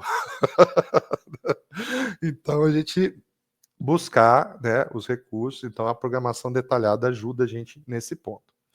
E a partir disso, a gente comentou no slide anterior, a reprogramação dinâmica. A partir do impacto, ele já vai, né, trazer essas ações de forma a trabalhar e a gente conseguir já equalizar e balancear a linha novamente. Então, a reprogramação já vai indicando já uma necessidade de aporte ali, por exemplo, de uma hora extra, né? trazendo ali um cenário, um exemplificativo. O Gantt está ficando vermelho durante a semana por uma quebra de máquina ou um indicador de faltas acima do esperado, tal.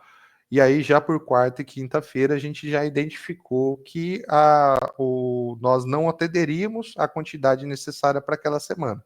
Então já é um indicativo de ruptura. Então o que a gente já leva? Já leva essa informação para a diretoria para a gente tomar a decisão, né? No caso nosso, a gente leva para a diretoria. Em antigas experiências, eu mesmo já tomava essa decisão.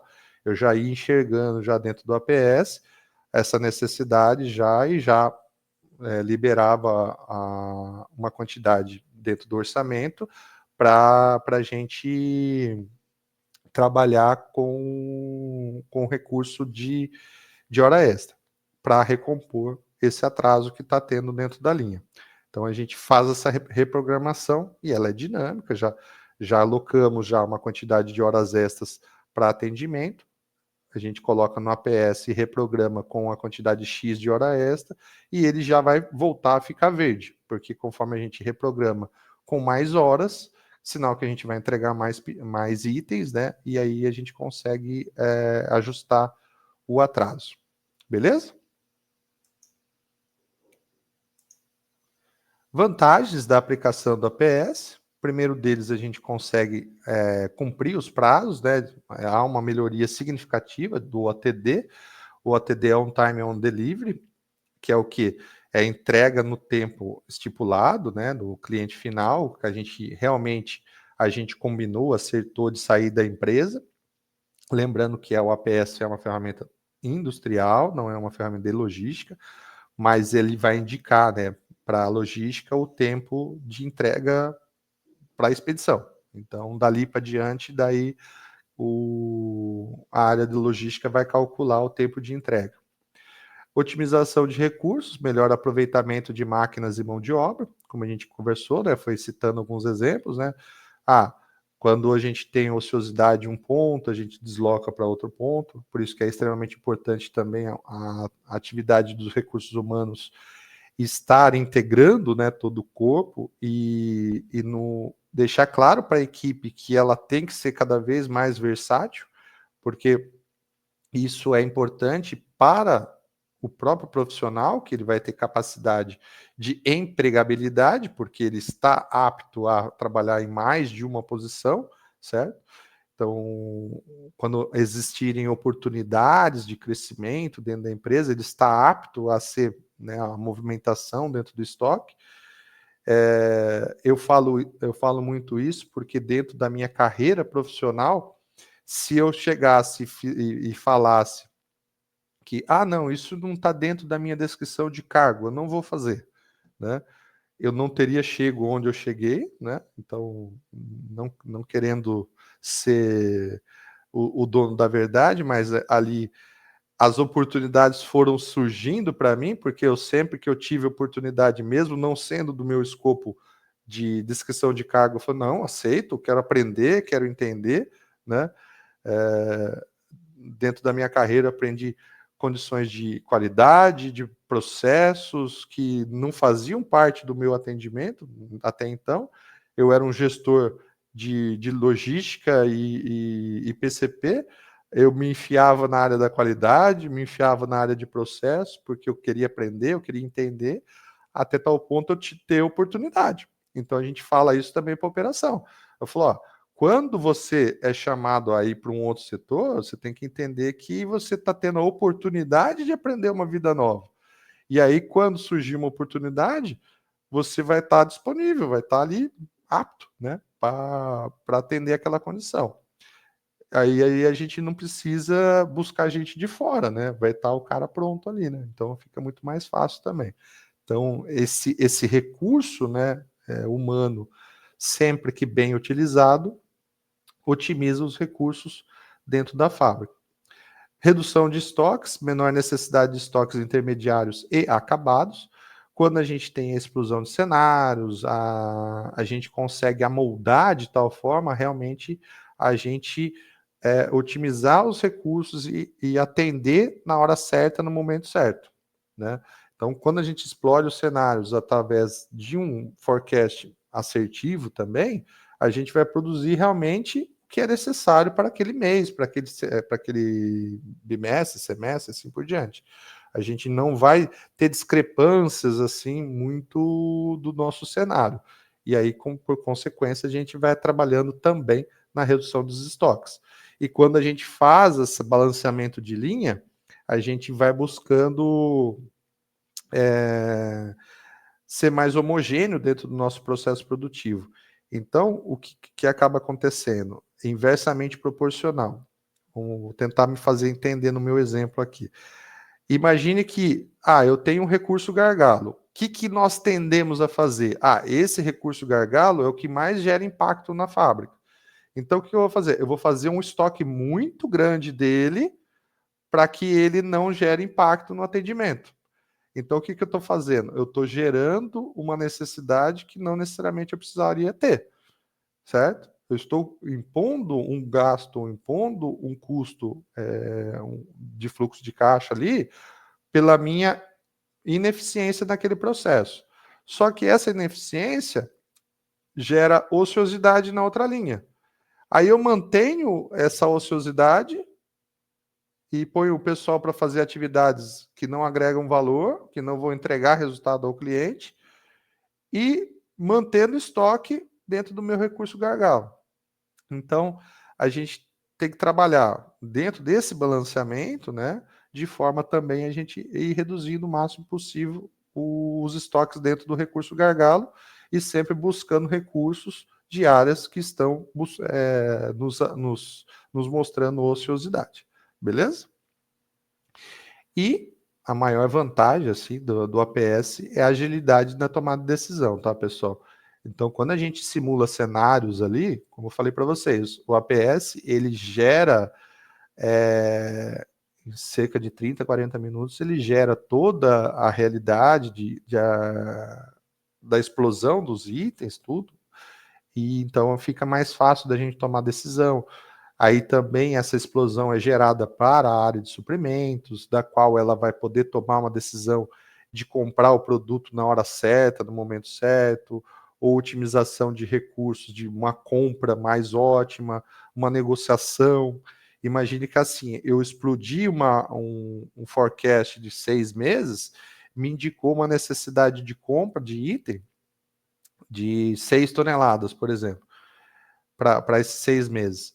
Aí eu posso chegar para o meu fornecedor, eu falo assim, vamos firmar um contrato de atendimento de 1 milhão mensal, e aí você reduz esse custo para mim? Eu estou firmando um contrato com ele que eu vou comprar durante 6 meses esse item. Ao invés de eu pegar todo mês e ligar para ele, me dá 1 milhão, me dá 1 milhão, me dá 1 milhão. Né? Agora, quando eu firmo um contrato, aí o fornecedor do nosso fornecedor também é impactado, ele já vai ter essa informação. Aí ele pode também fazer a mesma negociação. E aí toda a cadeia de atendimento, toda a cadeia de abastecimento, ela recebe essa informação de forma mais assertiva, e aí todos vão ganhando dentro desse processo. De tal forma, o nosso custo da nossa matéria-prima, consequentemente, vai chegar muito mais baixo. Entenderam, pessoal? Então, por isso que é importante a gente ter essa simulação, essa tratativa de informações, e aí a gente explodindo essas informações. No curso de logística empresarial, eu vou falar bastante para vocês de uma ferramenta que a gente tem dentro da logística que chama CRM. O que é o CRM? É uma integração de informação, pessoal, entre o cliente final, a indústria e o fornecedor. Então, a integração é de tal forma que eu estou lá na van comprando um liquidificador, o cara que produz o liquidificador, o cara que produz componentes para o liquidificador, já está recebendo a informação que a van vendeu um liquidificador. E aí o cara já vai montando a lógica do lote econômico de produção dele, sabendo de tudo isso.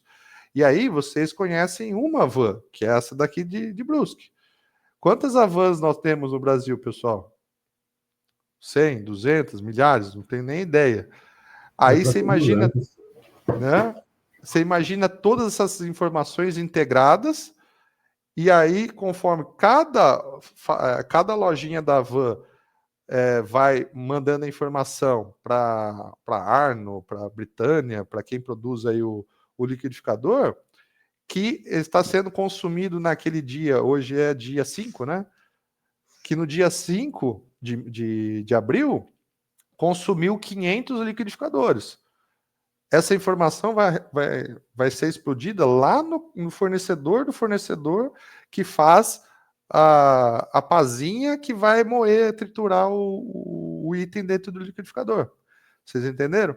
Então, quanto mais integrado for as informações, aí mais assertivo. E todo mundo ganha, porque nós vamos reduzindo os estoques e aí não fica na base do achômetro. Nós temos informações assertivas em tempo real e a tomada de decisão é em tempo real e a gente consegue reduzir os impactos e reduzir os nossos custos de produção, os nossos custos inerentes de logística e assim por diante. Beleza, pessoal?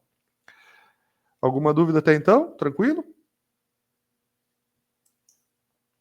Um exemplo prático, né? A gente tem o cenário aí, a fábrica precisa entregar 5 lotes em 7 dias, com restrições de capacidade. O problema, sem APS, ordens são lançadas sem considerar a capacidade real, né? Então, sem o APS, a gente não sabe se tem capacidade ou não de linha.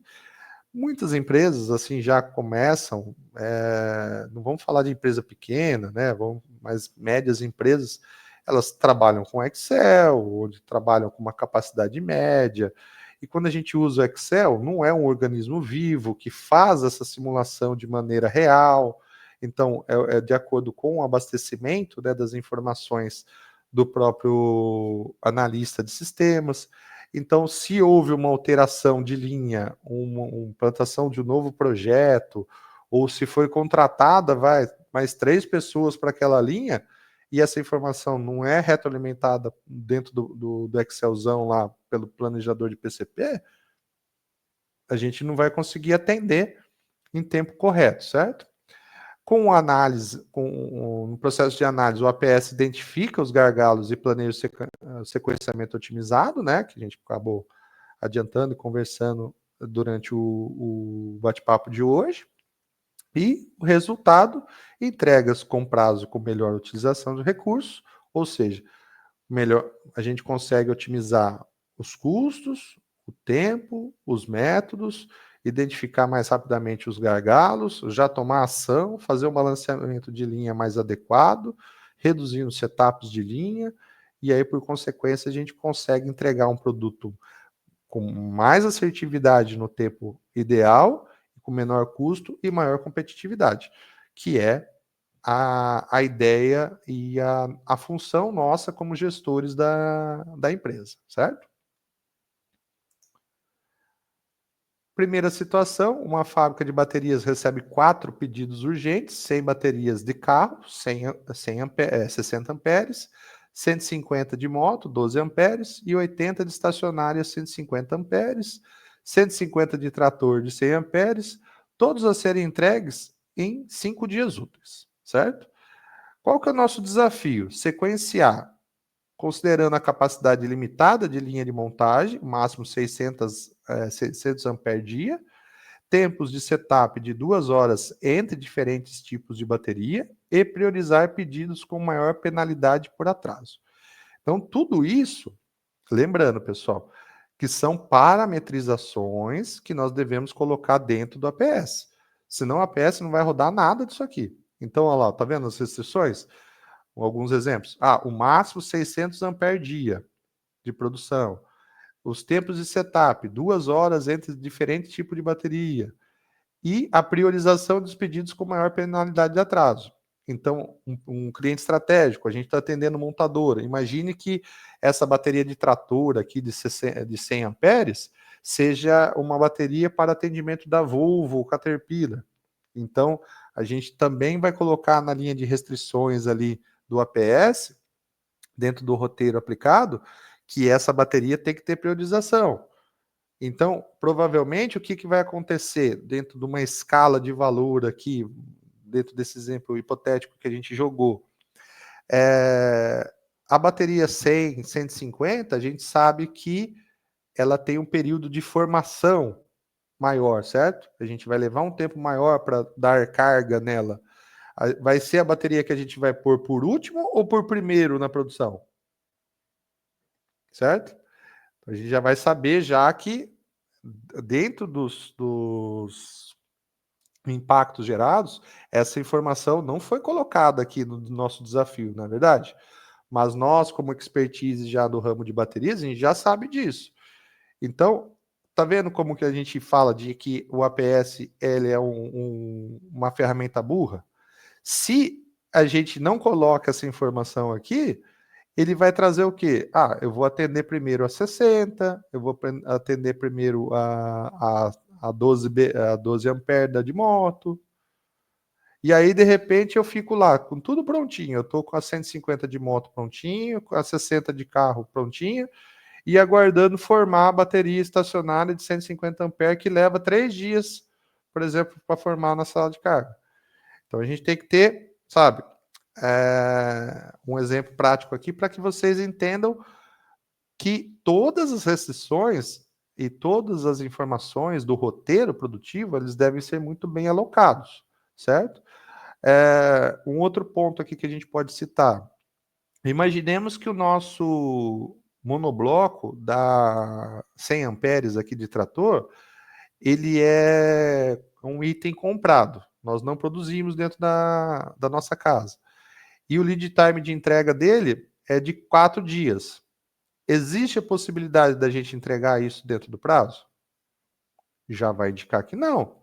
Porque se a gente leva, em média, 2 dias para formar uma bateria de 100 amperes e 4 dias para chegar ao monobloco, que a gente seja o mais ótimo possível e a gente produza num dia o lote de 100 amperes, a gente já não vai conseguir atender.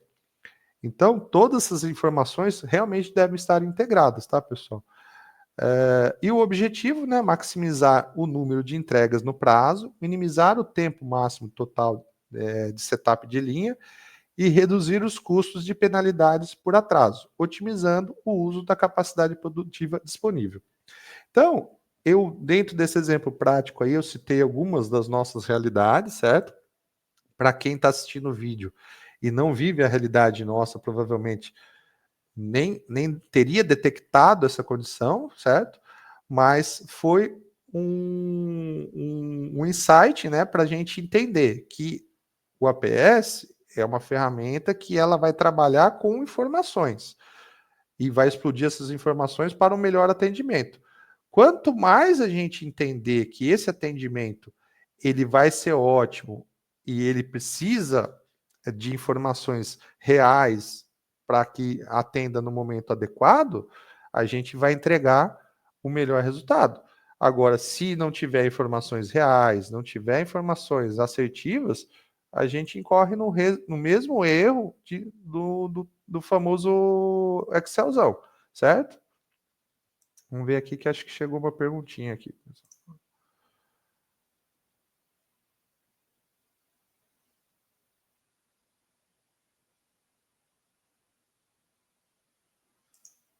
Nossa, nem vi. Entrou mais gente aqui na aula e eu nem tinha percebido.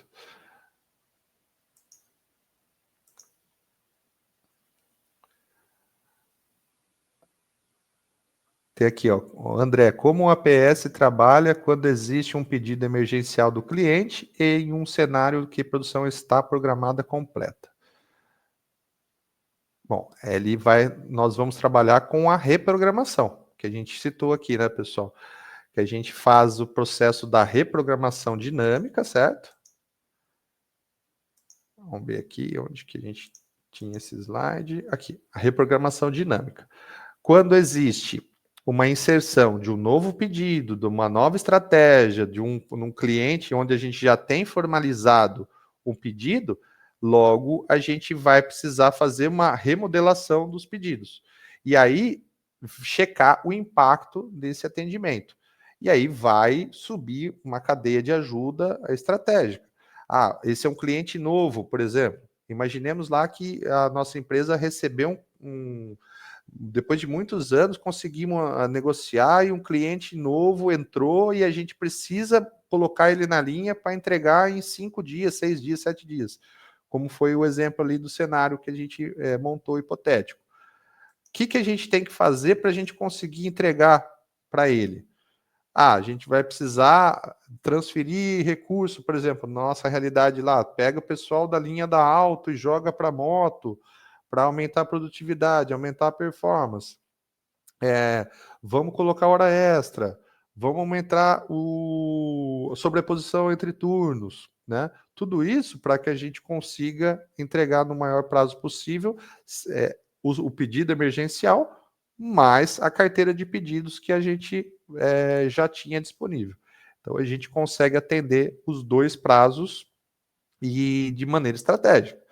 E aí pode também ter a negociação da retroalimentação entre o comercial e a área industrial e o cliente final.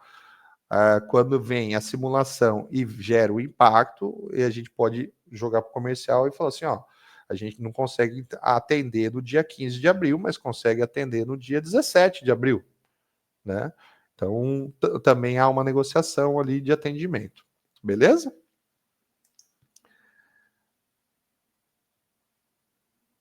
Aqui eu trouxe um exemplo mais extremamente prático aqui, né?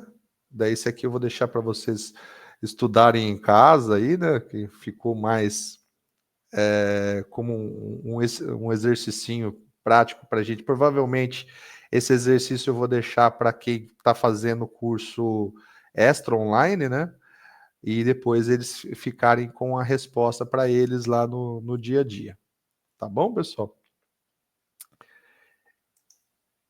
E para fechar as condições dessa simulação aí, né? O gabarito resolvido também. E o que a gente vai mostrar dentro dessa condição, o que é a resposta, como que a gente vai trabalhar com cada atividade para que a gente entregue o pedido na melhor forma possível. Beleza, pessoal? Alguma dúvida, algum questionamento aí na aula de hoje? Ficou algum detalhe ainda a ser explicado para vocês, que vocês tenham dúvidas sobre... Porque assim, a ideia do curso de hoje é uma introdução ao APS, tá, pessoal? A gente não vai entrar propriamente dito no APS, ver como funciona ali a ferramenta, fazer, né, a jogada. Eu pretendo mais para frente a gente baixar um free, né, de simulação de APS, daí a gente faz uma simulação explodida de uma realidade diferente da nossa ali, para a gente até apanhar junto. Mas para a ideia de hoje aí, do cursinho de hoje, terminar, né, o que era o curso da semana passada, terminando na aula de hoje. Espero ter atendido os conceitos e já abrangir os convites aí para a semana que vem, todos que estão aí com a gente aí, já no sábado de manhã, com força, foco e resultado, né? Para a gente, a semana que vem, a gente trabalhar com o curso já de logística empresarial, que eu não havia colocado dentro da universidade corporativa, mas como tem tudo a ver com PCP e APS, eu acho que já cabe já, e como vocês estão me ajudando dentro desse projetinho aí, também quem tiver disponível aí no sábado que vem, a gente no mesmo bate horário, bate canal, a gente já entra com um pouco da logística empresarial, no mesmo formato, tá, pessoal? Mais ou menos aí 3 a 4 horas, daí a gente faz um intervalinho, né, para não ficar tão maçante também. E dando sequência aí nessa turminha aí, que vai ser a nossa turminha que vai multiplicar conhecimento dentro da nossa empresa lá, trazendo o maior resultado possível. A maioria de vocês participou de um curso extremamente denso essa semana, né, pessoal? Que o curso de FEMEA é um curso denso, de muita informação. Espero que tenha trazido bastante conhecimento para vocês, e o pedido que eu faço a todos vocês que tiveram a oportunidade de fazer o curso, que multipliquem, né, essa ferramenta, que ela é extremamente importante para a nossa organização, e quanto mais robusta ela estiver, melhor vai ser o nosso produto, melhor vai ser o nosso processo, e menor custo vai haver no nosso produto, e mais competitiva a nossa empresa vai ser. e mais próximo, né, do atendimento da montadora nós estaremos, que é o que nós almejamos aí para alçar novos voos aí dentro da nossa indústria. Beleza, pessoal? Tranquilo? Andrezão, queria só a oportunidade aqui, ó, de agradecer essa questão da gente estar conversando, essa troca de experiência que é muito bacana, né? Poder conversar tanto com a parte da gestão, fabricação, a parte de RH, todas as áreas separadas, né, no momento desse, para a gente poder nivelar o conhecimento. Eu vejo assim como muito importante, porque muitas vezes a gente está lá na minha parte ali, que é da produção, da fabricação das máquinas, desenvolvendo o projeto, e não tem essa noção de como que é o processo do PCP e acaba tendo essa discrepância de informação, né? Então, da minha parte, eu queria deixar um agradecimento aí pela oportunidade, e sempre que tiver essas novas aulas aí, estaremos participando, tá bom? Muito bem. Agradeço a todos vocês aí. E assim, o legal desse formato é que cada vez fica mais dinâmico, mais a retroalimentação, né? E o feedback de vocês é cada vez mais importante para que eu me prepare melhor também, né, pessoal? E para que a gente tente fazer a aula cada vez mais positiva para todos vocês e que seja um conhecimento que fique para a empresa, nossa empresa, e que também fique aí disponível para quem quiser, estiver interessado, né, como foi citado a semana passada, da sociedade, né, que a gente também é responsável, fica ali disponível. Então, tanto a Marilei que está representando o RH nosso aí, explodir essas informações ali com o pessoal do RH, tudo, o Leandro que traz a vertente da manutenção, e pessoas externas aí que a gente convidou hoje aí. Hoje está até um tio meu que é lá de Botucatu, que está envolvido também na área de tecnologia, está aí participando também do treinamento.